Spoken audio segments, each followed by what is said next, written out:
अग्नि की उड़ान by doctor APJ Abdul Kalam Azad part 12। मैंने सीखा कि कैसे एक क्रैंकशाफ्ट को टूट फूट के लिए जांचा जाता है और एक कनेक्टिंग रॉड और क्रैंकशाफ्ट को मोड़ के लिए जांचा जाता है। मैंने एक सुपर चार्ज इंजन में लगे एक निश्चित पिच वाले पंखे का अंशांकन किया। मैंने टर्बो इंजन के दबाव और त्वरण सह गति नियंत्रण प्रणालियों और एयर स्टार्टर आपूर्ति प्रणालियों को खोला। प्रोपेलर इंजन के फेदरिंग, अनफेदरिंग और रिवर्सिंग को समझना बहुत दिलचस्प था। HAL तकनीशियनों द्वारा बीटा ब्लेड कोण नियंत्रण की नाजुक कला का प्रदर्शन अभी भी मेरी याद में है। उन्होंने न तो प्रमुख विश्वविद्यालयों में अध्ययन किया था, न ही वे केवल अपने प्रभारी इंजीनियर द्वारा सुझाए गए सुझावों को लागू कर रहे थे। वे वर्षों से हाथों हाथ काम कर रहे थे और इससे उन्हें काम के लिए एक सहज ज्ञान जैसा कुछ मिला था। जब मैं HAL से स्नातक वैमानिकी इंजीनियर के रूप में बाहर आया, तो रोजगार के दो वैकल्पिक अवसर, जो मेरे लंबे समय से उड़ान के सपने के करीब थे, मेरे सामने आए। एक तो वायुसेना में करियर और दूसरा रक्षा मंत्रालय के तकनीकी विकास एवं उत्पादन निदेशालय DTDNP वायु में नौकरी। मैंने दोनों के लिए आवेदन किया। दोनों जगहों से साक्षात्कार के लिए लगभग एक साथ ही कॉल आए। वायुसेना भर्ती अधिकारियों ने मुझे देहरादून पहुंचने को कहा और DTDNP वायु ने मुझे दिल्ली पहुंचने को कहा। कोरोमंडल तट से आया लड़का उत्तर भारत के लिए ट्रेन पकड़कर निकल पड़ा। मेरी मंजिल 2000 किलोमीटर से भी ज्यादा दूर थी और यह मेरी मातृभूमि की विशालता से मेरा पहला सामना था। डिब्बे की खिड़की से मैं ग्रामीण इलाकों को अपने पास से गुजरता हुआ देख रहा था। दूर से खेतों में सफेद धोती और पगड़ी पहने पुरुष और धान के खेतों की हरी पृष्ठभूमि में चमकीले रंगों में सजी महिलाएं किसी खूबसूरत पेंटिंग में समाहित लग रही थीं। मैं खिड़की से चिपका बैठा था। लगभग हर जगह लोग किसी न किसी गतिविधि में लगे हुए थे जिसमें एक लय और शांति थी। पुरुष मवेशी चरा रहे थे, महिलाएं झरनों से पानी भर रही थीं। कभी कभी कोई बच्चा दिखाई देता और ट्रेन की ओर हाथ हिलाता। ये देखकर आश्चर्य होता है कि उत्तर की ओर बढ़ने पर परिदृश्य कैसे बदल जाता है। गंगा नदी और उसकी कई सहायक नदियों के समृद्ध और उपजाऊ मैदानों ने आक्रमण, उथल पुथल और परिवर्तन को आमंत्रित किया है। लगभग 1500 BC गोरे रंग के आर्य सुदूर उत्तर पश्चिम से पहाड़ी दर्रों से होकर आए। 10वीं शताब्दी में मुसलमान आए, जो बाद में स्थानीय लोगों के साथ मिल गए और इस देश का अभिन्न अंग बन गए। एक साम्राज्य दूसरे के लिए रास्ता बनाता गया। धार्मिक विजय जारी रही। इस पूरे समय में कर्क रेखा के दक्षिण में भारत का हिस्सा काफी हद तक अछूता रहा। विंध्य और सतपुड़ा पर्वत श्रृंखलाओं की ढाल के पीछे सुरक्षित रहा। नर्मदा, ताप्ती, महानदी, गोदावरी और कृष्णा नदियों ने पतले होते भारतीय प्रायद्वीप के लिए लगभग अजेय सुरक्षा का जाल बुना था। मुझे दिल्ली लाने के लिए मेरी ट्रेन ने वैज्ञानिक प्रगति की शक्ति के माध्यम से इन सभी भौगोलिक बाधाओं को पार किया था। मैं महान सूफी संत हजरत निजामुद्दीन के शहर दिल्ली में एक सप्ताह के लिए रुका और DTDNP एयर में साक्षात्कार के लिए उपस्थित हुआ। मैंने साक्षात्कार में अच्छा प्रदर्शन किया। प्रश्न सामान्य प्रकृति के थे और मुझे समझ में नहीं आए। विषय के बारे में मेरे ज्ञान को चुनौती दी। फिर मैं वायुसेना चयन बोर्ड में अपने साक्षात्कार के लिए देहरादून चला गया। चयन बोर्ड में बुद्धिमत्ता की तुलना में व्यक्तित्व पर अधिक जोर दिया गया था। शायद वे शारीरिक फिटनेस और एक स्पष्ट तरीके की तलाश कर रहे थे। मैं उत्साहित था लेकिन घबराया हुआ था, दृढ़ निश्चयी था लेकिन चिंतित था, आश्वस्त था लेकिन तनाव में था। मैं वायुसेना में कमीशन के लिए 8 अधिकारियों का चयन करने के लिए जांचे गए 25 के बैच में केवल 9वां स्थान प्राप्त कर सका। मैं बहुत निराश था। मुझे ये समझने में कुछ समय लगा कि वायुसेना में शामिल होने का अवसर मेरे हाथों से फिसल गया था। मैं खुद को चयन बोर्ड से बाहर खींचकर एक चट्टान के किनारे पर खड़ा था। दूर नीचे एक झील थी। मुझे पता था कि आने वाले दिन कठिन होंगे। जवाब देने के लिए सवाल थे और कार्य योजना तैयार करनी थी। मैं ऋषिकेश तक पैदल चला गया। मैंने गंगा में स्नान किया और उसके पानी की शुद्धता का आनंद लिया। फिर मैं पहाड़ी पर थोड़ी दूर स्थित शिवानंद आश्रम की ओर चल पड़ा। जब मैं अंदर गया तो मुझे तीव्र कंपन महसूस हुआ। मैंने देखा कि चारों ओर बहुत सारे साधु समाधि की अवस्था में बैठे हुए हैं। मैंने पढ़ा था कि साधु मानसिक रूप से सक्षम लोग होते हैं। वे लोग जो सहज रूप से चीजों को जानते हैं और अपने उदास मूड में मैं उन शंकाओं के उत्तर खोज रहा था जो मुझे परेशान कर रही थी। मैं स्वामी शिवानंद से मिला एक व्यक्ति जो बुद्ध की तरह दिख रहा था, बर्फ की तरह सफेद धोती और लकड़ी की चप्पल पहने हुए था। उनका रंग जैतून जैसा था और उनकी आंखें काली और तीखी थीं। मैं उनकी अनूठी, लगभग बच्चों जैसी मुस्कान और शालीन व्यवहार से प्रभावित हुआ। मैंने स्वामी जी से अपना परिचय दिया। मेरे मुस्लिम नाम ने उनमें कोई प्रतिक्रिया नहीं जगाई। इससे पहले कि मैं कुछ और बोल पाता, उन्होंने मेरे दुख के स्रोत के बारे में पूछा। उन्होंने इस बारे में कोई स्पष्टीकरण नहीं दिया। मैंने उन्हें भारतीय वायुसेना में शामिल होने के अपने असफल प्रयास और उड़ान भरने की अपनी लंबे समय से पोषित इच्छा के बारे में बताया। उन्होंने मुस्कुराते हुए मेरी सारी चिंता को लगभग तुरंत ही दूर कर दिया। फिर उन्होंने एक कमजोर लेकिन बहुत गहरी आवाज में कहा, इच्छा जब ये दिल और आत्मा से निकलती है, जब ये शुद्ध और तीव्र होती है, तो इसमें अद्भुत विद्युत चुंबकीय ऊर्जा होती है। यह ऊर्जा हर रात ईथर में जारी होती है, जब मन नींद की अवस्था में चला जाता है। हर सुबह ये ब्रह्मांडीय धाराओं के साथ प्रबलित होकर चेतन अवस्था में लौटती है। जो कल्पना की गई है वह निश्चित रूप से प्रकट होगी। तुम, युवा, इस चिरस्थायी वादे पर भरोसा कर सकते हो क्योंकि निश्चित रूप से, जैसे कि आप सूर्योदय और वसंत के अनंत अटूट वादे पर भरोसा कर सकते हैं। जब छात्र तैयार होगा तो शिक्षक प्रकट होगा कितना सच है। यहाँ शिक्षक एक ऐसे छात्र को रास्ता दिखाने के लिए था जो लगभग भटक गया था। अपने भाग्य को स्वीकार करें और अपने जीवन के साथ आगे बढ़ें। आप एक वायुसेना के पायलट बनने के लिए किस्मत में नहीं हैं। आप क्या बनने के लिए किस्मत में हैं, यह अभी प्रकट नहीं हुआ है, लेकिन ये पूर्व निर्धारित है। इस असफलता को भूल जाओ, क्योंकि यह आपको अपने नियत मार्ग पर ले जाने के लिए आवश्यक था। इसके बजाय अपने अस्तित्व के सच्चे उद्देश्य की खोज करो। अपने आप के साथ एक हो जाओ, मेरे बेटे। भगवान की इच्छा के लिए खुद को समर्पित करो, स्वामी जी ने कहा। मैं दिल्ली लौट आया और DTT&P एयर में अपने साक्षात्कार के परिणाम के बारे में पूछताछ की। जवाब में मुझे मेरा नियुक्ति पत्र दिया गया। अगले दिन मैंने 250 रुपये प्रतिमाह के मूल वेतन पर वरिष्ठ वैज्ञानिक सहायक के रूप में कार्यभार ग्रहण कर लिया। मैंने सोचा कि अगर यही मेरी नियति है तो ऐसा ही हो। अंततः मैं मानसिक शांति से भर गया। वायुसेना में प्रवेश न कर पाने पर मुझे अब कोई कड़वाहट या नाराजगी महसूस नहीं हुई। ये सब 1958 में हुआ था। निदेशालय में मेरी नियुक्ति तकनीकी केंद्र, नागरिक विमानन में हुई। अगर मैं हवाई जहाज नहीं उड़ा रहा था, तो कम से कम मैं उन्हें उड़ान भरने लायक बनाने में मदद तो कर रहा था। निदेशालय में अपने पहले वर्ष के दौरान मैंने प्रभारी अधिकारी आर वरदराजन की मदद से सुपरसोनिक लक्ष्य विमान पर एक डिजाइन असाइनमेंट किया और निदेशक डॉक्टर नीलकंठन से प्रशंसा प्राप्त की। विमान रखरखाव के बारे में जानकारी हासिल करने के लिए मुझे कानपुर में विमान और आयुध परीक्षण इकाई A&ATU में भेजा गया। उस समय वे NAT-MKI विमान के उष्णकटिबंधीय मूल्यांकन में शामिल थे। मैंने इसके संचालन प्रणालियों के प्रदर्शन मूल्यांकन में भाग लिया। उन दिनों भी कानपुर एक बहुत ही घनी आबादी वाला शहर था। औद्योगिक शहर में रहने का यह मेरा पहला अनुभव था। ठंड का मौसम, भीड़, शोर और धुआं रामेश्वरम में मेरे अनुभव से बिल्कुल अलग था। मैं विशेष रूप से नाश्ते से लेकर रात के खाने तक खाने की मेज पर आलू की सर्वव्यापी उपस्थिति से परेशान था। मुझे ऐसा लगा कि शहर में अकेलेपन की भावना व्याप्त है। सड़कों पर रहने वाले सभी लोग कारखानों में नौकरी की तलाश में अपने गांवों से आए थे, अपनी मिट्टी की खुशबू और अपने परिवारों की सुरक्षा पीछे छोड़ गए थे। दिल्ली लौटने पर मुझे बताया गया कि DTT&P एयर में डार्ट लक्ष्य का डिजाइन लिया गया था और मुझे डिजाइन टीम में शामिल किया गया था।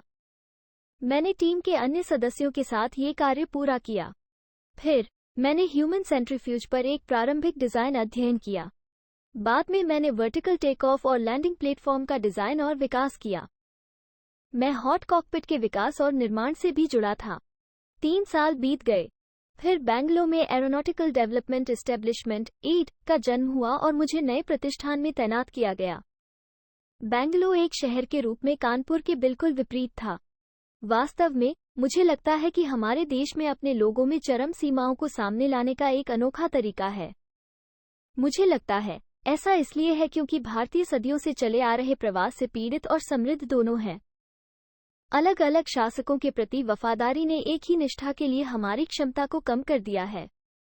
इसके बजाय हमने एक ही समय में दयालु और क्रूर, संवेदनशील और कठोर, गहरे और चंचल होने की असाधारण क्षमता विकसित की है। अप्रशिक्षित आंखों के लिए हम रंगीन और सुरम्य लग सकते हैं, लेकिन आलोचनात्मक आंखों के लिए हम अपने विभिन्न मालिकों की घटिया नकल हैं। कानपुर में मैंने वाजिद अली शाह की पान चबाने वाली नकल देखी और बेंगलुरु में इसकी जगह कुत्ते घुमाने वाले साहबों ने ले ली। यहाँ भी मैं रामेश्वरम की गहराई और शांति के लिए तरस गया।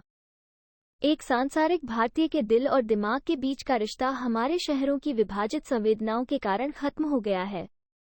मैंने अपनी शामें बेंगलुरु के बगीचों और शॉपिंग प्लाजा की खोज में बिताई।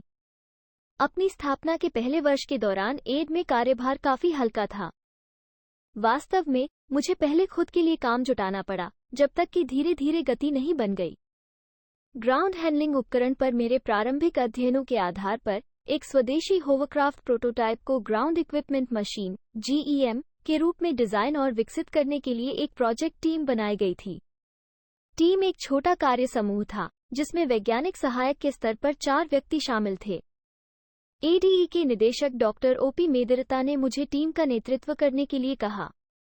हमें इंजीनियरिंग मॉडल लॉन्च करने के लिए 3 साल दिए गए। किसी भी मानदंड से ये परियोजना हमारी सामूहिक क्षमताओं से बड़ी थी। हमें से किसी को भी मशीन बनाने का कोई अनुभव नहीं था। उड़ने वाली मशीन तो दूर की बात है।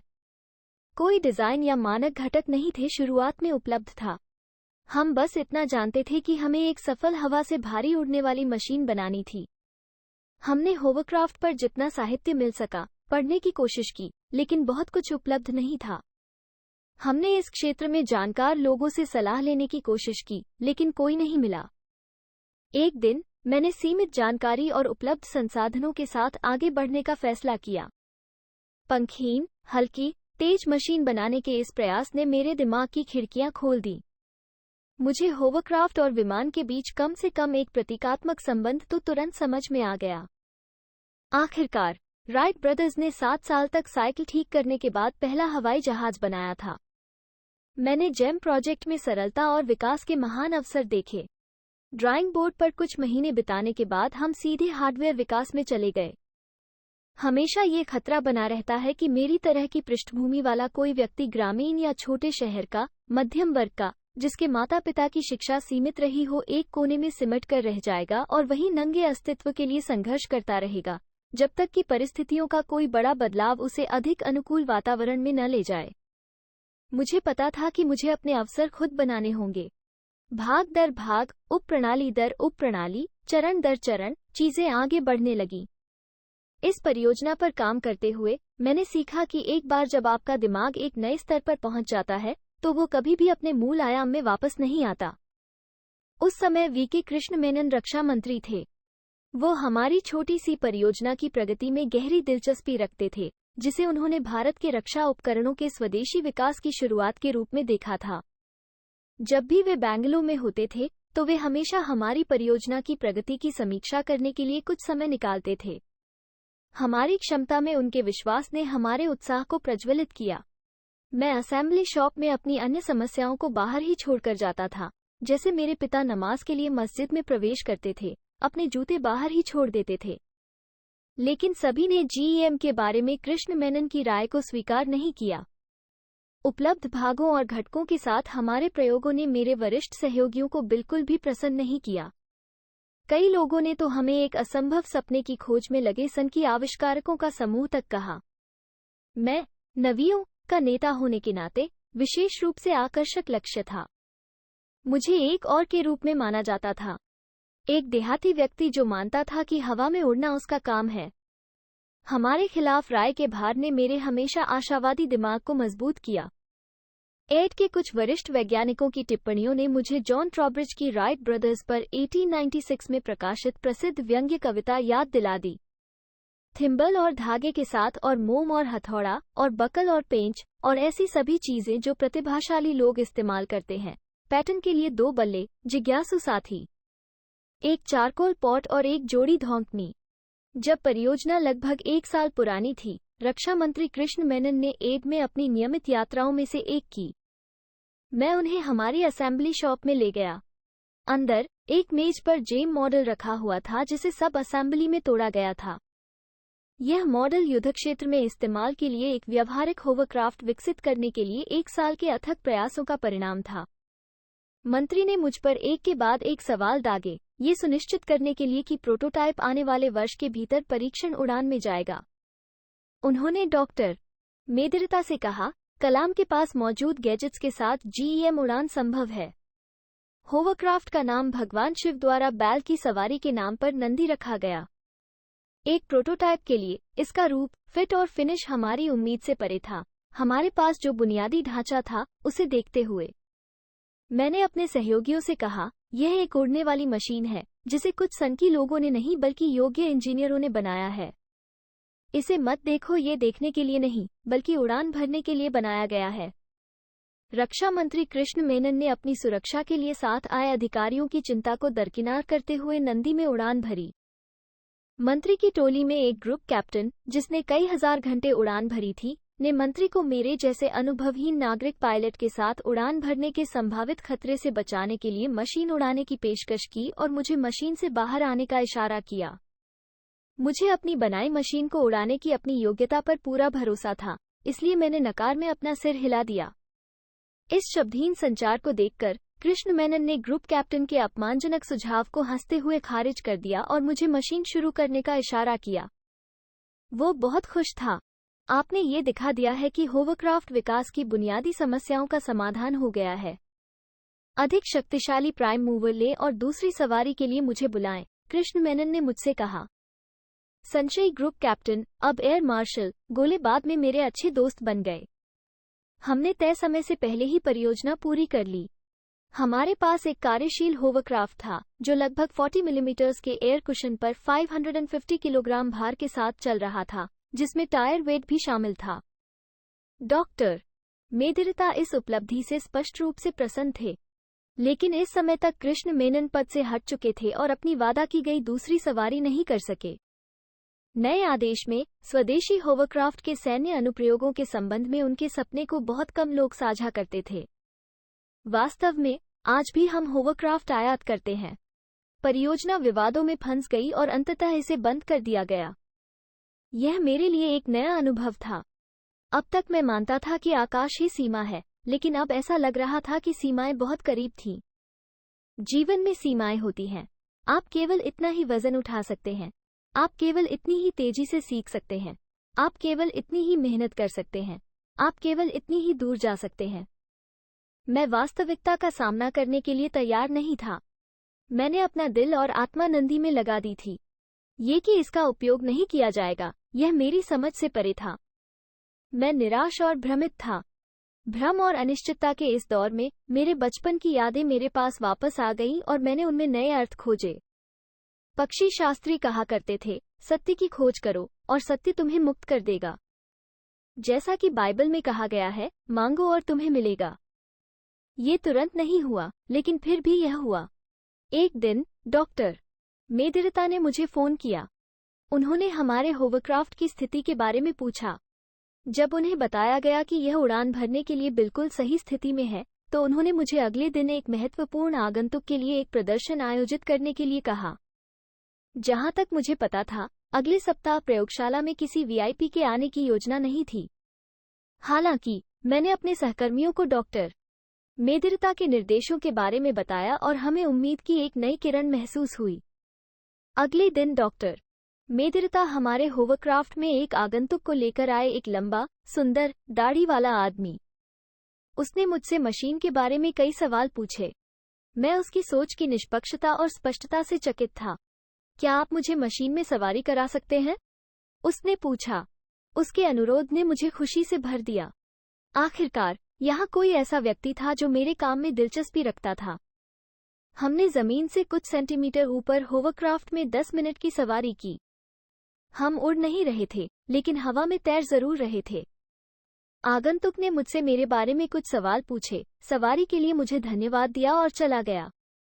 लेकिन अपना परिचय देने से पहले नहीं, वो professor MGK Menon, Tata institute of fundamental research TIF के निदेशक थे।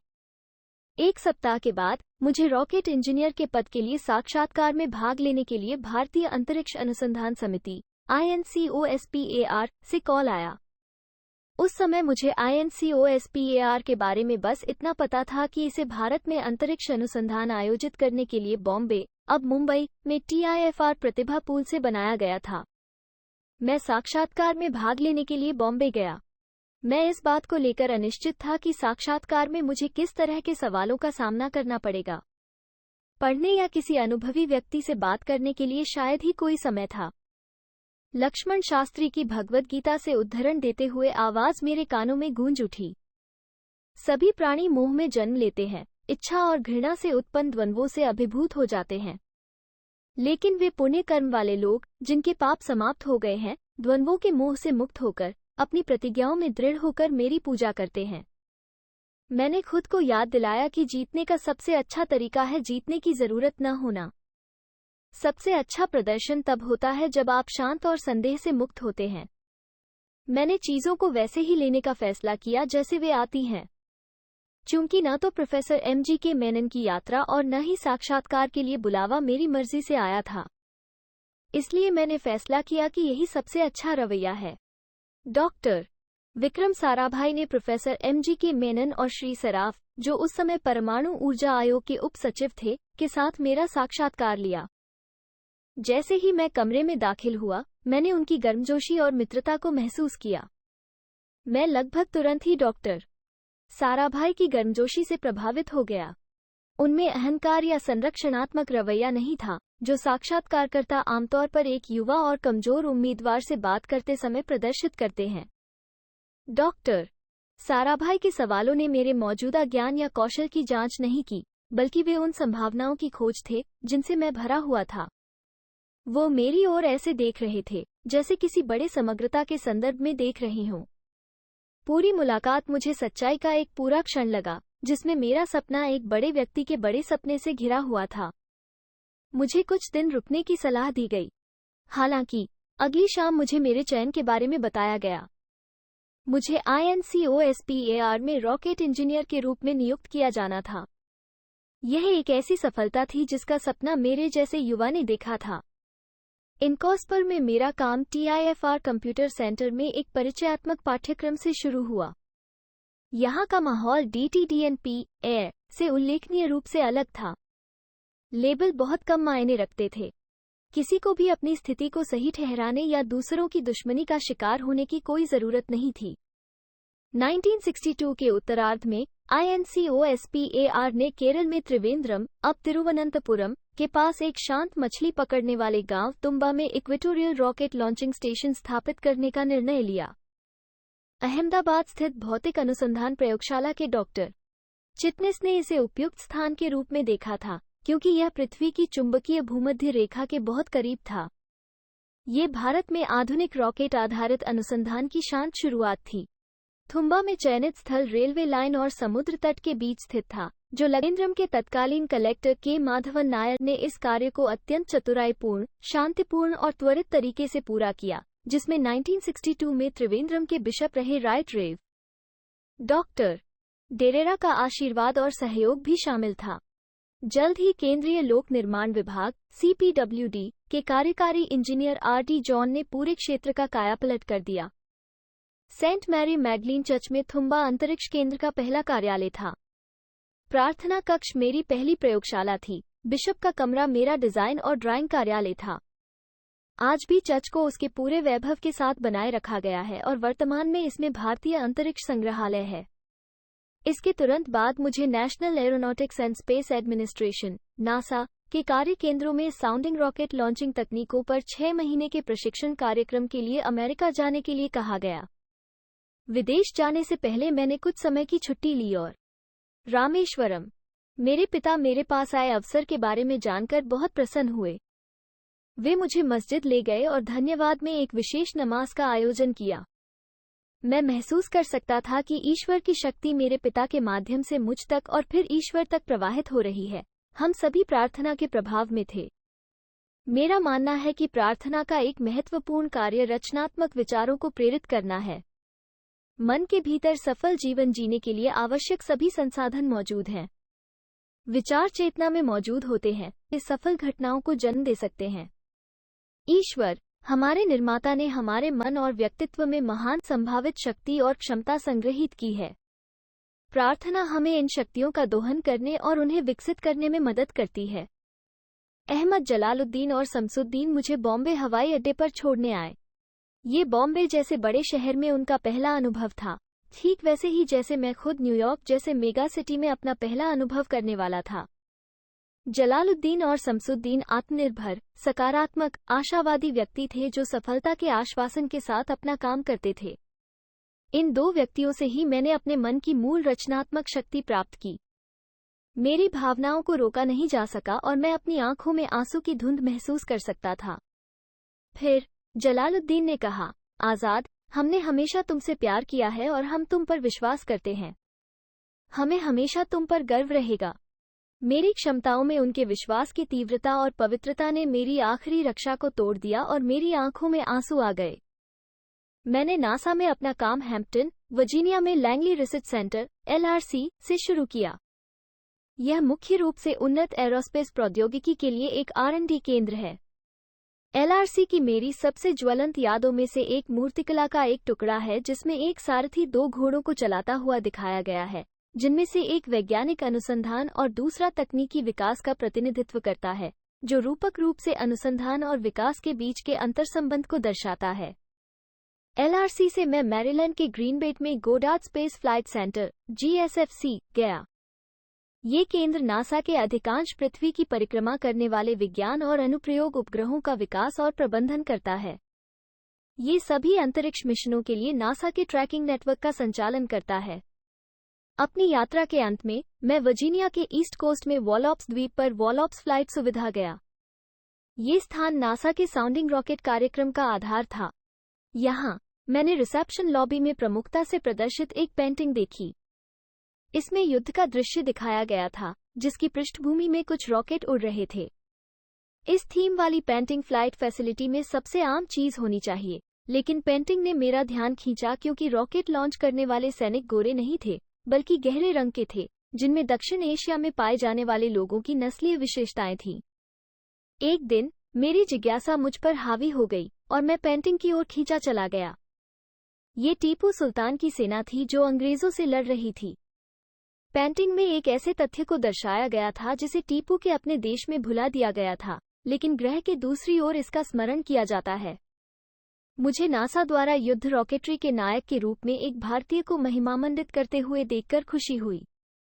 अमेरिकी लोगों के बारे में मेरी धारणा बेंजामिन फ्रैंकलिन के एक कथन से संक्षेप में व्यक्त की जा सकती है, जो चीजें दुख पहुंचाती हैं, वे शिक्षा देती हैं। मैंने महसूस किया कि दुनिया के इस हिस्से में लोग अपनी समस्याओं का सामना सीधे करते हैं। वे उनसे पीड़ित होने के बजाय उनसे बाहर निकलने का प्रयास करते हैं। मेरी माँ ने एक बार पवित्र पुस्तक से एक घटना सुनाई थी जब ईश्वर ने मनुष्य को बनाया तो उसने फरिश्तों से आदम के सामने सजदा करने को कहा। इब्लीस या शैतान को छोड़कर सभी ने सजदा किया, जिसने मना कर दिया। तुमने सजदा क्यों नहीं किया? अल्लाह ने पूछा। तुमने मुझे आग से और उसे मिट्टी से बनाया है, क्या यह मुझे आदम से महान नहीं बनाता? शैतान ने तर्क दिया। ईश्वर ने कहा, स्वर्ग से चले जाओ, ये तुम्हारे घृणित अभिमान के लिए कोई जगह नहीं है। शैतान ने आज्ञा मानी, लेकिन आदम को उसी भाग्य का श्राप देने से पहले नहीं। जल्द ही आदम ने भी वर्जित फल खाने के बाद अपराधी बनकर उसका अनुसरण किया। अल्लाह ने कहा, यहाँ से चले जाओ और तुम्हारी संतानें संदेह और अविश्वास का जीवन जिएं। भारतीय संगठनों में जीवन को जो चीज कठिन बनाती है, वो है इस अत्यंत तिरस्कारपूर्ण अभिमान का व्यापक प्रचलन। ये हमें अपने कनिष्ठों, अधीनस्थों और लोगों की बात सुनने से रोकता है। यदि आप किसी व्यक्ति को अपमानित करते हैं तो आप उससे परिणाम की उम्मीद नहीं कर सकते, न ही आप उससे रचनात्मक होने की उम्मीद कर सकते हैं यदि आप उसका दुरुपयोग करते हैं या उसका तिरस्कार करते हैं। दृढ़ता और कठोरता के बीच, मजबूत नेतृत्व और धमकाने के बीच, अनुशासन और प्रतिशोध के बीच की रेखा बहुत महीन है, लेकिन इसे खींचना होगा। दुर्भाग्य से आज हमारे देश में एकमात्र प्रमुख रेखा नायकों और शून्यों के बीच खींची गई है। एक तरफ कुछ 100 नायक हैं जो 950 मिलियन लोगों को दबा कर रखते हैं। इस स्थिति को बदलना होगा। चूंकि समस्याओं का सामना करने और उन्हें हल करने की प्रक्रिया में अक्सर कड़ी मेहनत की आवश्यकता होती है और ये दर्दनाक होती है, इसलिए हमारे पास अंतहीन टालमटोल है। दरअसल समस्याएं ही वो धार हो सकती हैं जो वास्तव में सफलता और असफलता के बीच अंतर करती हैं। वे जन्मजात साहस और बुद्धिमत्ता को बाहर निकालती हैं।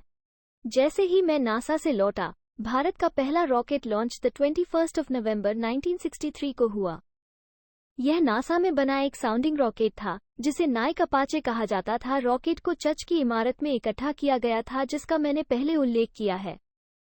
रॉकेट को ले जाने के लिए उपलब्ध एकमात्र उपकरण एक ट्रक और मैन्युअल रूप से संचालित हाइड्रोलिक था। क्रेन। चर्च की इमारत से ट्रक द्वारा रॉकेट को लॉन्च पैड पर ले जाया जाना था। जब क्रेन द्वारा रॉकेट को उठाया गया और लॉन्चर पर रखा जाने वाला था, तो ये झुकने लगा, जो क्रेन के हाइड्रोलिक सिस्टम में रिसाव का संकेत था। चूंकि हम लॉन्च के समय शाम 6 बजे के करीब पहुंच रहे थे, इसलिए क्रेन की मरम्मत की कोई संभावना नहीं थी। सौभाग्य से रिसाव बड़ा नहीं था और हम सामूहिक ताकत का उपयोग करके रॉकेट को मैन्युअल रूप से उठाने में कामयाब रहे और आखिरकार इसे लॉन्चर पर रख दिया। नाइक अपाचे के पहले लॉन्च में मैं रॉकेट एकीकरण और सुरक्षा का प्रभारी था। मेरे 2 सहयोगियों ने इस लॉन्च में बहुत सक्रिय और महत्वपूर्ण भूमिका निभाई। वे थे डी ईश्वरदास और आर अरवमुडन। ईश्वरदास ने रॉकेट असेंबली का काम संभाला और लॉन्च की व्यवस्था की। अरवमुडन, जिन्हें हम डैन कहते थे, रडार, टेलीमेट्री और ग्राउंड सपोर्ट के प्रभारी थे। प्रक्षेपण सुचारू और समस्या रहित रहा। हमें उत्कृष्ट उड़ान डेटा प्राप्त हुआ और हम गर्व और उपलब्धि की भावना के साथ वापस लौटे। जब हम अगली शाम खाने की मेज पर आराम कर रहे थे, तो हमें टेक्सास के डलास में राष्ट्रपति जॉन एफ कैनेडी की हत्या की खबर मिली। हम स्तब्ध थे। कैनेडी के समय अमेरिका में एक महत्वपूर्ण युग था, जब युवा लोग मामलों के शीर्ष पर थे। मैं 1962 के अंत में मिसाइल संकट में कैनेडी के कदमों के बारे में दिलचस्पी से पढ़ता था। सोवियत संघ ने क्यूबा में मिसाइल साइटें बनाई, जहां से अमेरिकी शहरों पर हमले शुरू करना संभव था। कैनेडी ने क्यूबा में किसी भी आक्रामक मिसाइल की शुरुआत पर रोक लगाते हुए नाकाबंदी या संगरोध लगाया।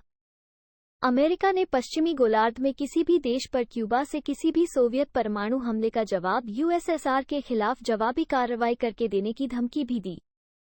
14 दिनों के गहन नाटक के बाद सोवियत प्रीमियर खरुश्चेव ने क्यूबा के ठिकानों को नष्ट करने और मिसाइलों को रूस को वापस करने का आदेश देकर संकट का समाधान किया। अगले दिन प्रोफेसर साराभाई ने हमारे साथ भविष्य की योजनाओं पर विस्तृत चर्चा की। वे भारत में विज्ञान और प्रौद्योगिकी के क्षेत्र में एक नया मोर्चा बना रहे थे। 30 और 40 के दशक की शुरुआत में वैज्ञानिकों और इंजीनियरों की एक नई पीढ़ी अभूतपूर्व गतिशीलता के साथ आगे बढ़ रही थी। इनकॉस्पर में हमारी सबसे बड़ी योग्यता हमारी डिग्री और अनुभव नहीं थे। प्रशिक्षण के अलावा प्रोफेसर साराभाई का हमारी क्षमताओं में विश्वास भी था। नाइक अपाचे के सफल प्रक्षेपण के बाद उन्होंने हमारे साथ भारतीय उपग्रह प्रक्षेपण यान के अपने सपने को साझा करना चुना। प्रोफेसर साराभाई का आशावाद अत्यधिक संक्रामक था।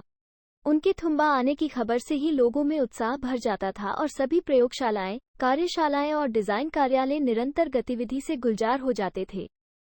लोग प्रोफेसर साराभाई को कुछ नया दिखाने के उत्साह के कारण लगभग 24 घंटे काम करते थे, कुछ ऐसा जो हमारे देश में पहले कभी नहीं किया गया था, चाहे वह कोई नया डिजाइन हो या निर्माण की कोई नई विधि या यहाँ तक कि कोई अलग प्रशासनिक प्रक्रिया। प्रोफेसर साराभाई अक्सर एक व्यक्ति या समूह को कई कार्य सौंपते थे। हालांकि उनमें से कुछ कार्य शुरू में पूरी तरह से असंबंधित प्रतीत होते थे, लेकिन बाद में वे गहराई से परस्पर जुड़े हुए दिखाई देते थे। जब प्रोफेसर साराभाई हमसे सैटेलाइट लॉन्च व्हीकल (SLV) के बारे में बात कर रहे थे, तो उन्होंने लगभग उसी सांस में मुझसे सैन्य विमानों के लिए rocket assisted take off system (RATO) पर अध्ययन करने के लिए कहा। इन दोनों चीजों का इस महान दूरदर्शी के दिमाग के अलावा कोई स्पष्ट संबंध नहीं था। मुझे पता था कि मुझे बस अपने उद्देश्य पर सतर्क और केंद्रित रहना है, और जल्द ही या बाद में एक चुनौतीपूर्ण काम करने का अवसर मेरी प्रयोगशाला में प्रवेश करेगा।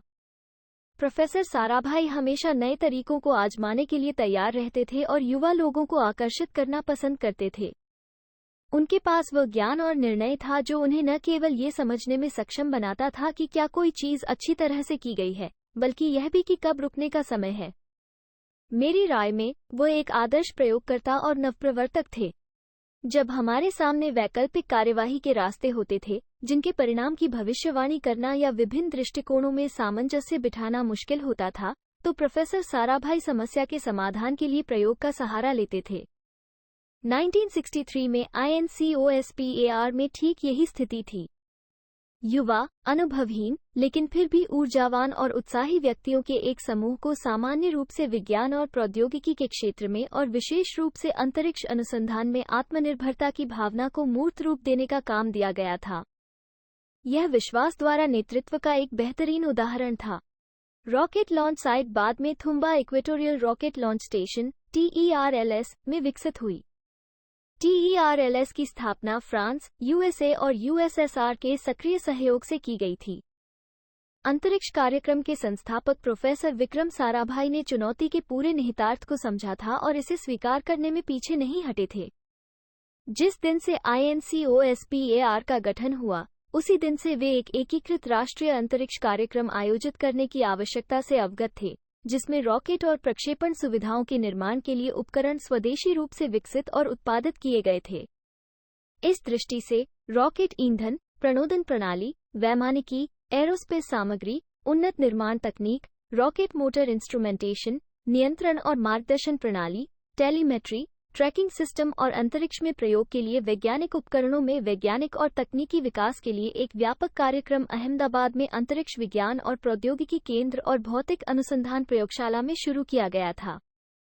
संयोग से इस प्रयोगशाला ने पिछले कुछ वर्षों में बहुत उच्च क्षमता वाले बड़ी संख्या में भारतीय अंतरिक्ष वैज्ञानिकों को तैयार किया है।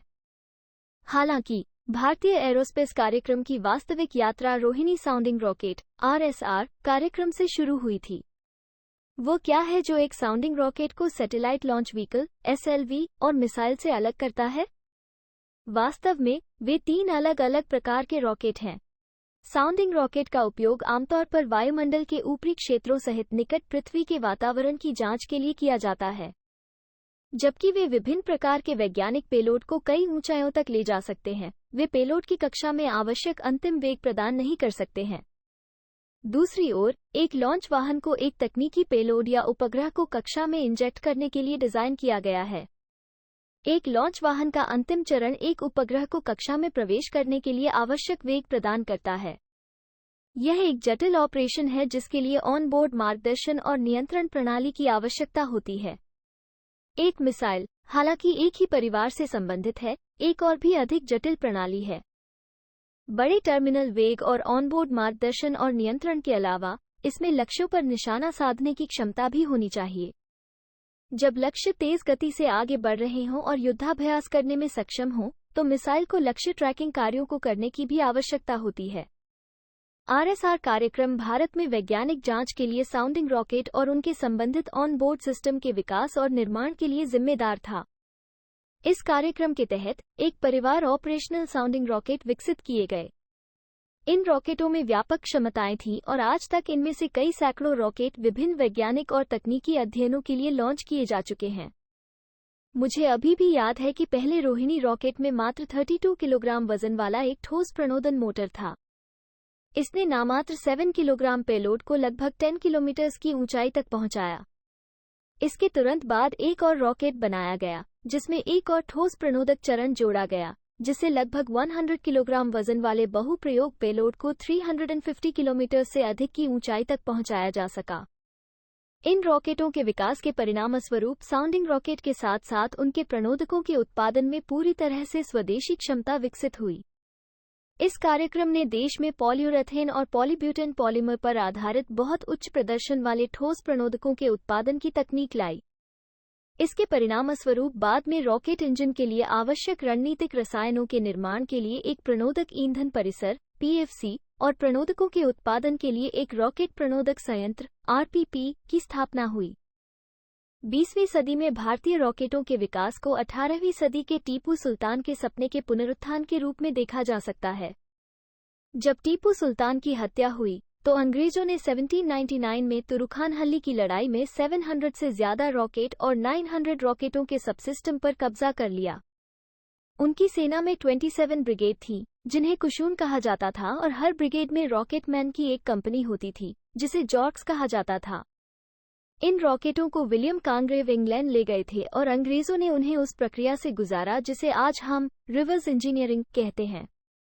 बेशक उस समय कोई गैट, आईपीआर एक्ट या पेटेंट व्यवस्था नहीं थी। टीपू की मृत्यु के साथ ही भारतीय रॉकेटरी का भी अंत हो गया, कम से कम 150 साल के लिए। इस बीच रॉकेट तकनीक ने विदेशों में काफी तरक्की की। रूस में कॉन्स्टेंटिन सियोल्कोवस्की 1903, यूएसए में रॉबर्ट गोडार्ड 1914 और जर्मनी में हरमन ओबर्ट 1923 ने रॉकेटरी को नए आयाम दिए। नाजी जर्मनी में वर्नर वॉन ब्राउन के समूह ने V2 शॉर्ट रेंज बैलिस्टिक मिसाइलों का निर्माण किया और मित्र देशों की सेनाओं पर गोलाबारी की। युद्ध के बाद यूएसए और यूएसएसआर दोनों ने जर्मन रॉकेट तकनीक और रॉकेट इंजीनियरों पर अपना हिस्सा कब्जा कर लिया। इस लूट के साथ उन्होंने मिसाइलों और वारहेड्स के साथ अपनी घातक हथियारों की दौड़ शुरू कर दी। भारत में रॉकेटरी का पुनर्जन्म प्रधानमंत्री जवाहरलाल नेहरू की तकनीकी दूरदर्शिता के कारण हुआ। प्रोफेसर साराभाई ने इस सपने को भौतिक आयाम देने की चुनौती ली।